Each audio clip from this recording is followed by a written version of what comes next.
Cuadralas Jandrel Casimero mga idol, malaki ang kinita niya dito sa TBP compare sa MP. Pag-usapan natin yan mga idol.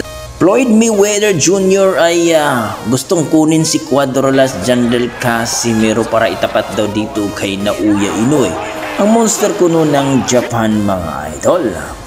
Yan ang ating pag-usapan ngayon mga idol. Pero kung bago naman kayo sa ating YouTube channel, huwag niyong kalimutan mga idol mag-like and subscribe at pakihit na rin ang ating notification bell para ma-update kayo sa ating bagong video na katulad nito. Well mga idol, alam naman natin na kung saan mga idol nagiging 3 Division World Champion nga itong ating pambato na si Alas, angas ng Pinas, Jandrel Casimero.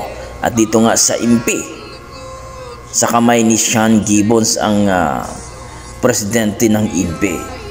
Ang last niyang nakalaban ay si Sulani Titi na kung saan mga idol nakuha niya ang pagiging 3 Division World Champion sa WBO Bantamweight Division way back 2019. At dito nga mga idol, sabi nga ni Cuadralas Casimero mas malaki ang kanyang kinita dito sa TBP boxing promotion mga idol, sa katauhan ni Masayuki ito. Alam naman natin mga idol na kung saan mula kay Yakaho ay milyones ang kanyang nakukuha dito kay Pilipos at kay Uguni mga idol.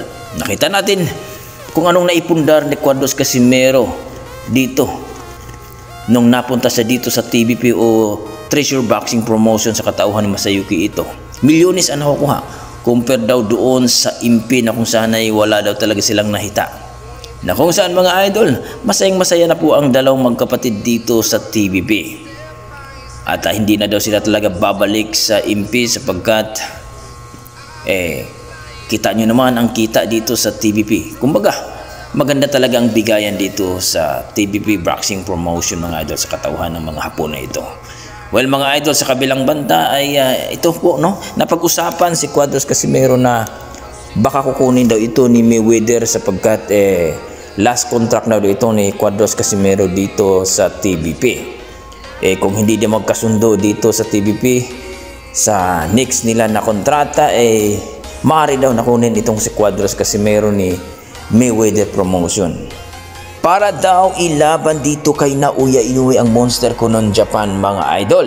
Well mga idol, kung magkasundo po itong si Mayweather at ang kampo ni Casimero, well mga idol, maaari po na mapalaban talaga itong si Alas dito kay Naoya Inoue. Mukhang magkaharap dito sila sa 126 o featherweight division mga idol. Well, abangan natin mga idol kung ano ang update dito mga idol, kung magkatotoo ba ito. Hanggang dito na lang mga idol, maraming salamat. God bless po.